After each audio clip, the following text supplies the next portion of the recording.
The Wisconsin Paper Council is the premier trade association which advocates for Wisconsin's paper, pulp, and forestry industries before state and federal elected officials and regulators. The WPC also works to educate the general public and the media about the importance of pulp, paper, and forestry production in Wisconsin and throughout the Midwest. Welcome to the sixth episode of the Wisconsin Paper Council's podcast, The Paper Files, where we explore the pulp and paper industry here in Wisconsin. I'm Michaela Chafin, Communications and Development Analyst here at WPC, and joining me today is Scott Bowe, Professor of Wood Products at the University of Wisconsin-Madison. Bowe is one of the authors of Adding Value to Our Economy, Paper Conversion in Wisconsin, a study the Wisconsin Paper Council in conjunction with the University of Wisconsin conducted surveying the paper converting industry in Wisconsin. And for those who are unfamiliar with the paper converting industry, this study defined paper converters as manufacturers who use base paper and add value to that product, such as converting base paper into corrugated box or stationery products. So I wanted to start out by asking you, what is the goal of this converter study? Well, our ultimate goal was to try and determine, what impact do paper converters have on Wisconsin's economy? The original idea started a couple years ago when we had, the paper mill closure in Wisconsin Rapids, another closure in Park Falls. So we were really looking at, the larger pulp and paper mills were sort of front and center at that time. And as they should be, because they're an important part of the forest industry in Wisconsin. But what we didn't spend much time talking about, what were the converters doing? So what were the customers of those pulp and paper mills doing? How well were they doing in the economy as we were moving through COVID, et cetera? So that's where the idea was born. Let's take a look at the customers of the pulp and paper industry, because those producers are so important as a part of that manufacturing chain, all the way from Wisconsin's forests through the final product. So that was the main idea of the study itself. Can we take a look at the impact that the converters have in the state? And working with some co-workers of yours at the Wisconsin Paper Council, Paul Fowler up at UW Stevens Point, we were able to put together a pretty nice study. One of the things that I was a little surprised about is if you just look at, for example, the impact of the economic impact of the forest industry as a whole, numbers from 2022 are roughly $23.4 billion. That's the value of product produced that happens annually in the state of Wisconsin. If you look at that 23.4 billion, paper represents about 3/4 of that. Solid wood represents the other 25%. And then if you look more closely at sort of primary producers, those would be the big pulp and paper producers. They're responsible for about $6.5 billion of annual output, but the paper converters themselves are at $10.9 billion, so almost $11 billion. So it's actually a larger component of the measurable economic impact on the state's economy. So again, very important to the state.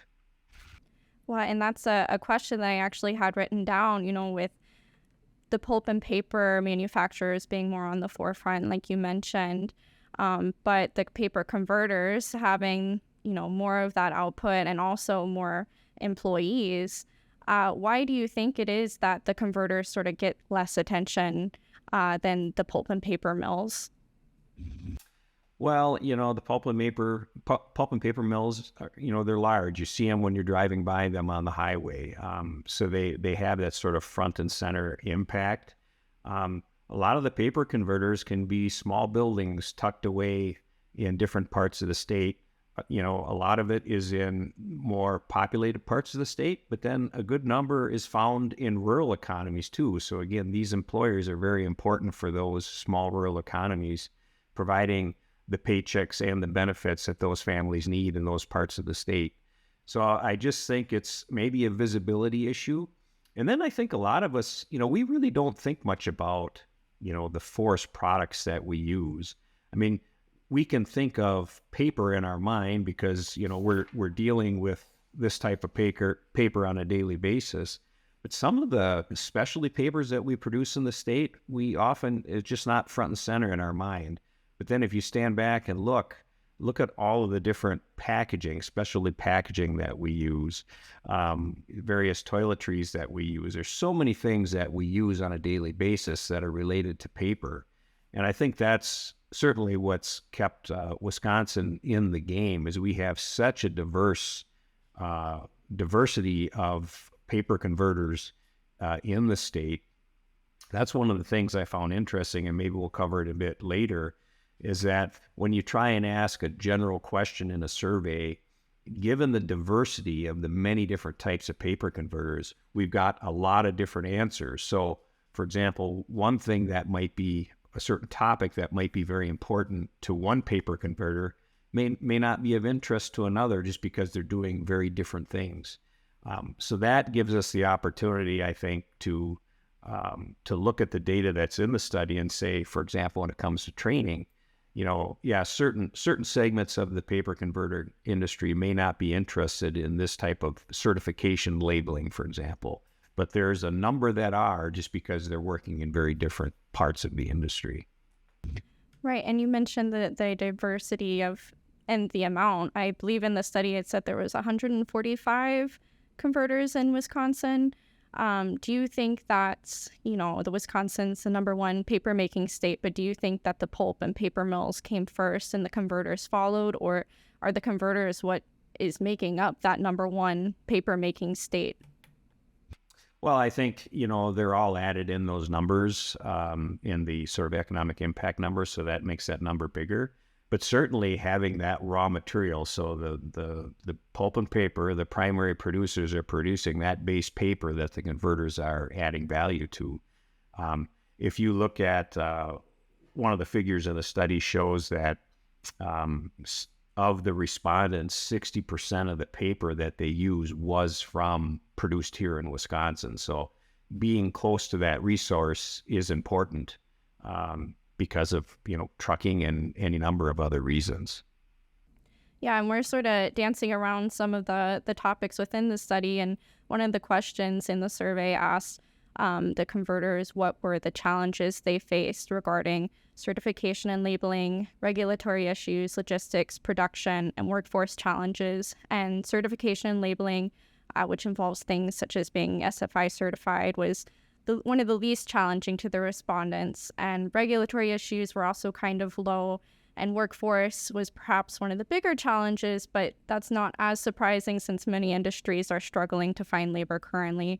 But the part that I found interesting was that logistics and production, meaning things like trucking and shipping costs and purchasing paper stock, were the most challenging for converters. And one company even stated, "We need paper. Our industry is 18 billion and growing, and we do not have enough domestic supply of paper face or liner. Please help." And could you expand on the production and logistic challenges? What are some of the reasons for those challenges? Well, I think, like you just mentioned, that if you look at any industry that depends on, employees for production, manufacturing, they're all struggling to find people right now. So there's actually another company in the same study that had a quote that talked about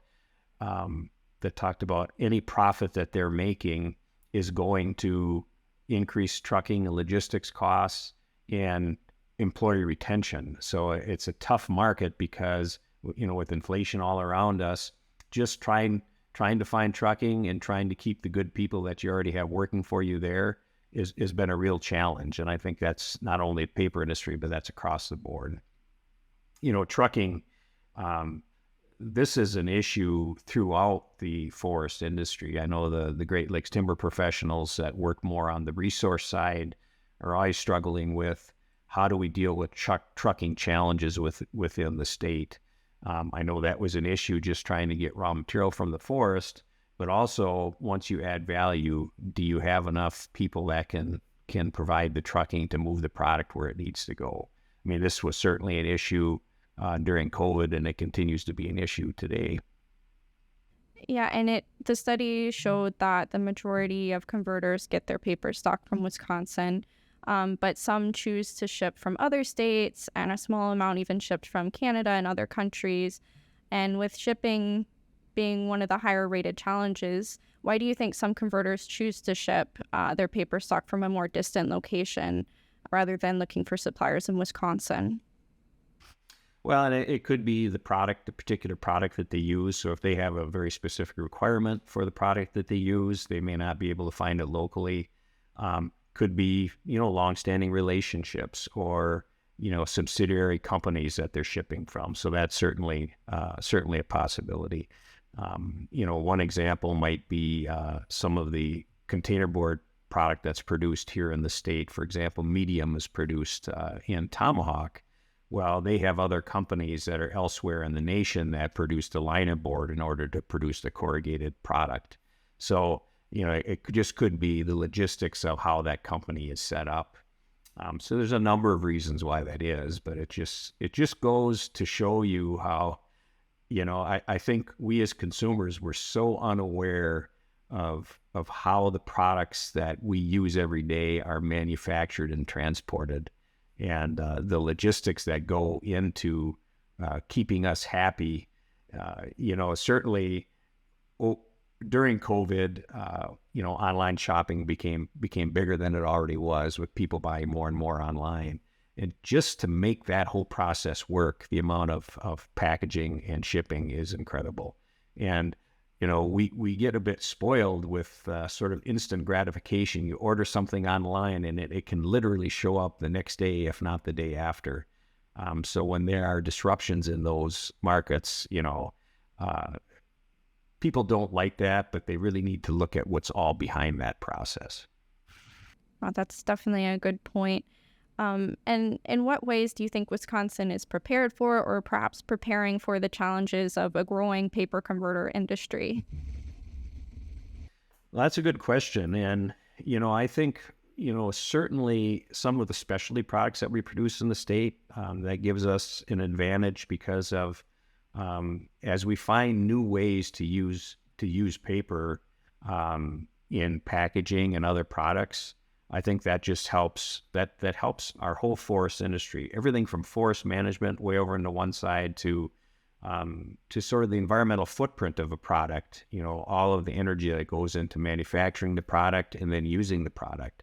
I think that's of interest to some consumers, and I think that's why fiber-based products, so wood fiber-based products, continue to have demand, because of when you compare using wood fiber to any sort of substitute non-renewable product, whether it be metal or plastic or whatever, wood hands down almost always has a smaller environmental footprint.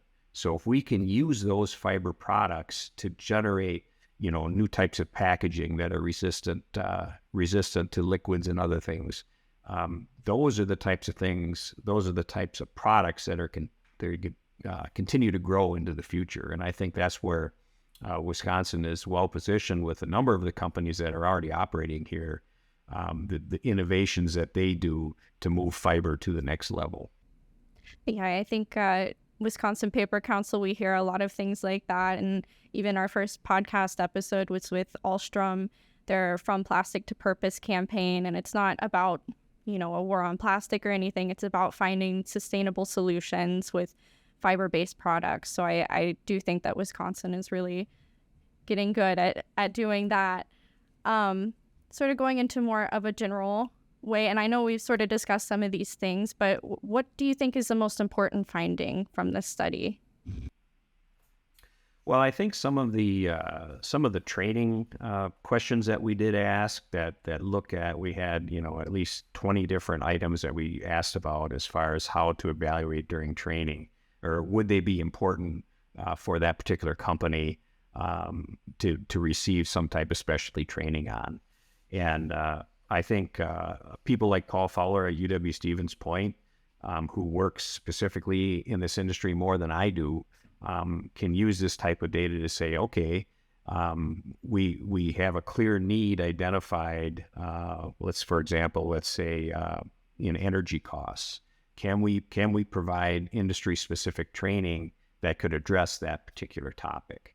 And I think one other thing that's important to keep in mind is given, and I mentioned this earlier, given that diversity in the industry, some companies may say that training's not valuable at all, but there might still be 50 companies over here that say, yes, that is important training because it's really what we do.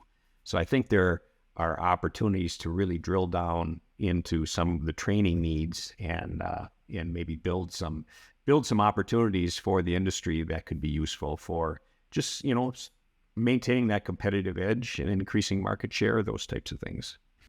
And you've mentioned the diversity quite a few times. And is there any question where the responses were overwhelmingly on one side than the other? Did any question have sort of similar answers amongst all the converters, or was it typically always sort of around all over the place? Well, I mean, issues like, for example, regulatory requirements. There were some that said it's not an issue at all, but the vast majority, close to 75% said that there were concerns with that. So is there something around regulatory that we could do? Another one, of course, we talked about this already, trucking and shipping costs. I think only a couple percent of the people said that this was a non-issue. The rest all said it was a big issue. So what can we do to address that? I mean, some of these are really tough questions. It's not like we can offer a short course and the problem is solved. But these are things that we need to start talking about, whether it be legislatively and other issues that could help improve those types of opportunities for the different companies. Was there anything in the study that sort of threw you for a loop? Was there anything really surprising that you didn't expect to find from the study? Well, I guess the diversity was one. I should have expected it, but didn't. As far as the vast number of the many different types of converters that there are out there, this study really focused on sort of the 145-ish companies that are specifically paper conversion.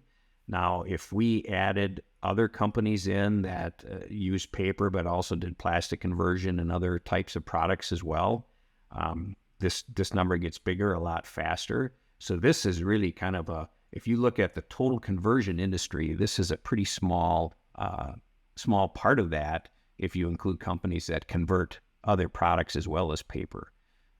So the economic impact gets bigger and bigger when you start, including these other companies as well. Right. And is there anything else that I haven't touched on that you think it's important for listeners to know about this study? Well, this study was, working with the Wisconsin Paper Council really helped make this happen because of the connections that they had and the people that I could talk to sort of get my foot in the door. I think that was very useful. So I thought this was a good example of how the UW and associations like the Wisconsin Paper Council can work together to do projects like this. Similar projects that we've done over the past years. We've worked closely with the Great Lakes Timber Professionals Association. Again, that's an association mainly of loggers, truckers, and producers that are working on the forestry side of things. They've been instrumental in helping us do studies on sort of that forest logger side of the industry. Having the reputation of a well-respected organization like that really buys results in the end, because people see that cooperation and say, yeah, these guys are working with GLTPA or working with Wisconsin Paper Council. We're going to participate in this. So I think that was very useful in the end. And ultimately, I would like to thank the Sustainable Forestry Initiative for funding this project through their Sustainable Forest Implementation Committee. So this project couldn't have been possible without their help or without the help of the Wisconsin Paper Council. Well, that is all the time we have today, but thank you for joining me and discussing the converter study and the importance of the paper converting industry in Wisconsin. And again, I will put those links to find the study in the podcast or video description. So thank you. Great. Great. Thanks for having me today. Thank you for listening. For more information on the paper industry or the Wisconsin Paper Council, please visit www.wipaper.org. WPC members have access to special events, newsletters, committees, and more.